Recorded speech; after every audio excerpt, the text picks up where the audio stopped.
అవకాశం ఉంటుంది. లేదు అని అంటే అప్పుడు నన్ను తిట్టాడు, అప్పుడు నన్ను కొట్టాడు, కాబట్టి ఇప్పుడు నేను కొడతాను, నేను తిడతాను, నేను కేసు పెడతాను, నేను వేధిస్తానంటే ప్రజలు అంగీకరించరు. ఇది మాత్రం వాస్తవం. రైట్. గురుమూర్తి గారు, ఈ ఇష్యూలో జూనియర్ ఎన్టీఆర్ ఇన్వాల్వ్మెంట్ ఉంది, అందుకే వంశీ అరెస్ట్ విషయంలో ఈ ప్రభుత్వం వెనక్కి తగ్గింది, పోలీసులు అరెస్ట్ చేశామని ముందు చెప్పారు, ఆ తర్వాత అరెస్ట్ చేయలేదని చెప్పి ఏదో చెప్పారని చెప్పేసి, అంటే ఇవన్నీ ఊహాగానాలే. ఏదైనా క్లారిటీ ఇవ్వగలుగుతారా దీని మీద? ఎందుకంటే జూనియర్ రవి గారు చెప్పండి. మీరు చెప్పారు, అదేవిధంగా కృష్ణాంజలి గారు కూడా చెప్పారు. ఆ రోజున మా మీద పెట్టిన కేసులు అక్రమమైన కేసులు, అన్యాయమైన కేసులు కావాలని పెట్టినాయి. ఈ రోజు మేము ఎవరైతే చట్టం ఇవాళ ఆ రోజున తెలుగుదేశం కేంద్ర కార్యాలయం మీద కావచ్చు, అదేవిధంగా గన్నవరం కార్యాలయం మీద కావచ్చు, దాడి చేసినటువంటి సందర్భంలో అక్కడ సీసీ ఫుటేజ్లు ఉండే, అవి చూసి వాటి మీద ఏ మేరకు పెట్టాలనే దాని మీద ఆ మేరకు కేసులు పెట్టి దర్యాప్తు చేస్తా ఉన్నారు.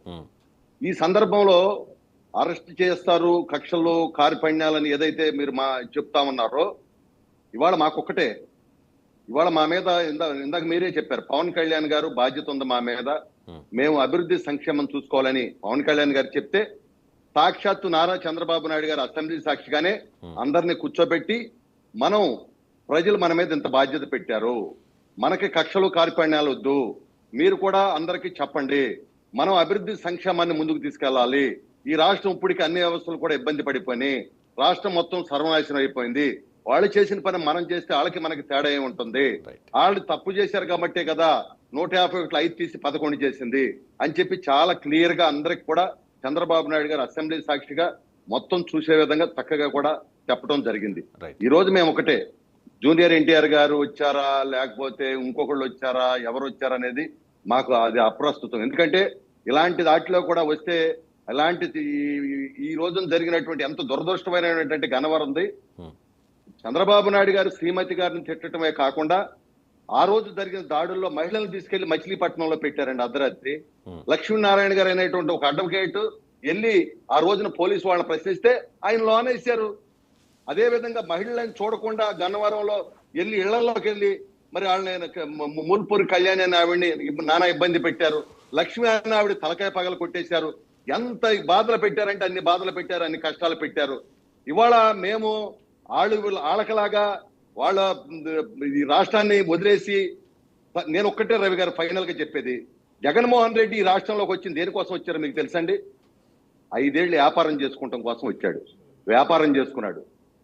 కనీసం ఒక సామాన్యుడికి కూడా తెలుస్తుంది, బయట ఉండే సామాన్యుడికి కూడా, ఏంటి ఇన్ని తాకట్లు పెట్టేస్తున్నాడు, ఇదేంటి ముందేంటి, ఇంతమంది చచ్చిపోతున్నారు, ఇది ముందేంటి, ఈ పొలాలేంటి, ఇది ఈ రాష్ట్రం ఏంటి అని ఒక సామాన్యుడి ప్రజలు ఆలోచిస్తే ఈయన ఎందుకు ఆలోచించలేకపోయాడండి?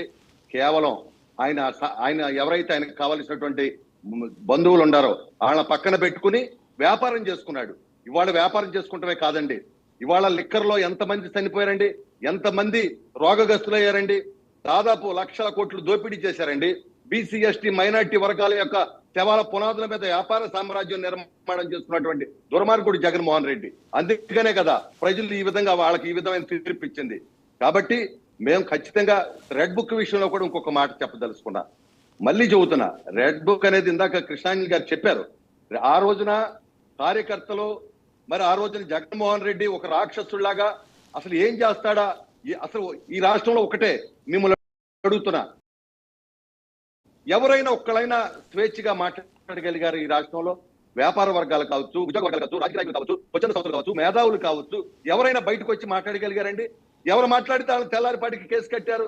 వయసు చూడలా, మతం చూడలా, కులం చూడలా. కాబట్టి 2019 నుంచి గురుమూర్తి గారు 2019 నుంచి 24 వరకు మొత్తం 60 నెలలు అసలు ఇటువంటి ప్రభుత్వ విధానాలు ఇక దేశంలో ఎక్కడా ఏ రాష్ట్రంలో ఉండవు అనేది అప్పట్లో ప్రతిపక్షం అంటే టీడీపీ కానీ జనసేన బీజేపీ నాయకులు చేసిన ఆరోపణ. దీనిలో అని కాదు, దానిలో అని కాదు, ప్రతి దానిలోనూ కూడా ఏదో రకంగా అవినీతి చేసి ప్రజారోగ్యం పోయినా, ప్రజలు ఇబ్బంది పడినా, ఏ రకంగా చేసినా వాళ్ళు డబ్బుల సంపాదన కోసమే ప్రయత్నం చేశారు. లక్షల కోట్ల రూపాయలు దోచుకున్నారు అన్నది తెలుగుదేశం పార్టీ ఆరోపణ. చంద్రబాబు నాయుడు గారు, లోకేష్, పవన్ కళ్యాణ్ గారు మొత్తం వీళ్ళందరూ కూడా ఇదే ఆరోపణ చేశారు. సో వీటన్నిటి మీద చట్టబద్ధంగానే, కక్షపూర్తిగా కాదు, వీటన్నిటి మీద యాక్షన్ తీసుకోవాలి అంటే వైసీపీలో అప్పుడు గెలిచిన 151 మంది ఎమ్మెల్యేలు, 22 మంది ఎంపీలు, ఓకే రఘురామకృష్ణ రాజు గారిని తీసేద్దాం అనుకోండి, ఇంకా దీనిలో పవర్ సెంటర్స్గా ఉన్న వైవి సుబ్బారెడ్డి, విజయసాయిరెడ్డి, సజ్జల రామకృష్ణారెడ్డి, ఇంకో రెడ్డి, ఇవన్నీ పేర్లు లిస్ట్ చేస్తే చాంతాడంత ఉంటుంది లిస్టు కదండి గురుమూర్తి గారు. ఖచ్చితంగా, ఎందుకంటే చట్టబద్ధంగానే కాబట్టి ఖచ్చితంగా కక్షపూరితం కాదు. అంటే ఒకనొక సందర్భంలో కొంతమంది చెప్పారు, మేము రికవరీ కూడా చేస్తాం గతంలో ఎవరైనా తప్పు చేస్తే, ప్రజాధనాన్ని దుర్వినియోగం చేస్తే అని చెప్పేసి. ఇప్పుడు మద్యం ద్వారా డిజిటల్ పేమెంట్స్ పెట్టకుండా ఓన్లీ క్యాష్ తీసుకునే అది ఎంత పెద్ద స్కాము అనేది సగటు మందు బాబుని ఎవరిని అడిగినా ఓపెన్గా ఒక 90 years చెప్తాడు క్లియర్గా, అందరికీ ఓపెన్గా తెలుసు. దాని మీద ఏం జరిగింది ఏంటనేది మనం పెద్ద ఎంక్వైరీ చేస్తే జగన్మోహన్ రెడ్డి, సజ్జల రామకృష్ణారెడ్డి, ఇంకా చాలా రెడ్లు, కొన్ని కంపెనీలు, ఇవన్నీ కూడా వాళ్ళందరూ కూడా ఊచలు లెక్క పెట్టాల్సిన పరిస్థితే. అది చాలా పెద్ద కేసు. ఇది సింపుల్గా ఒక ఎగ్జాంపుల్ చెప్తూ ఉన్నాను నేను మద్యం పాలసీకి సంబంధించి. అలాగే మైన్స్, ఇసుక, మట్టి, ఇంకా దౌర్జన్యాలు, బెదిరింపులు, బ్లాక్మెయిల్లు, మీకు తెలియదు కాదు కదా, కొన్ని వందల ఆరోపణలు, కొన్ని వందల కేసులు. అంటే అప్పట్లో గవర్నమెంట్ వాళ్ళ చేతిలో ఉంది కాబట్టి, పోలీసులు వాళ్ళ చేతిలో ఉన్నారు కాబట్టి కేసులు పెట్టడానికి ముందుకు రాలేదేమో కానీ పోలీసులు. ఏమంటారు గురుమూర్తి గారు? ఇక్కడ మీరు రవిశంకర్ గారు ఒక పాయింట్ గురుమూర్తి గారు కృష్ణాంజలి గారు చెప్తున్నారు. ఆ మద్యం అంశాన్ని ప్రస్తావన చేశారు కాబట్టి ఏదైనా ఈ ప్రభుత్వం చెయ్యాలి అని అంటే వీళ్ళ చేతుల్లో పూర్తిగా లేవండి. ఎందుకు ఈ మాట అంటున్నానంటే, జగన్మోహన్ రెడ్డి ఇష్టారాజ్యంగా చేశాడు, చంద్రబాబు నాయుడు మీద కేసులు దగ్గర అన్ని చేశాడు. దీనికి కేంద్రంలో ఉండే ప్రభుత్వ సహకారం కూడా ఆ రోజున ఉందండి. కానీ ఇప్పుడు ఆంధ్రప్రదేశ్ లో ఉండేటువంటి ప్రభుత్వానికి కేంద్ర సహకారం జగన్మోహన్ రెడ్డి మీద కేసుల విషయంలో ఎంత మేరకు ఉంటది అనేటువంటిది చెప్పలేమండి. ఎందుకు ఈ మాట అంటున్నానంటే, అసలు ఈ మద్యానికి సంబంధించినటువంటి మీరు ప్రస్తావన చేశారు, 36,000 కోట్ల రూపాయల కుంభకోణము ఈ మద్యానికి సంబంధించినటువంటి జరిగిందని మీద తెలుగుదేశం వాళ్ళు, జనసేన వాళ్ళు ఆరోపణ కాదండి. బీజేపీకి సంబంధించినటువంటి ఆంధ్రప్రదేశ్ అధ్యక్షురాలు పురంధేశ్వరే కేంద్రానికి నివేదిక ఇచ్చి, ఇదిగోండి ఆధారాలన్నీ కూడా ఇచ్చి, ఈడీ కేసు పెట్టండి, మీరు ఈ సిబిఐని రంగంలోకి దించండి అని అడిగింది.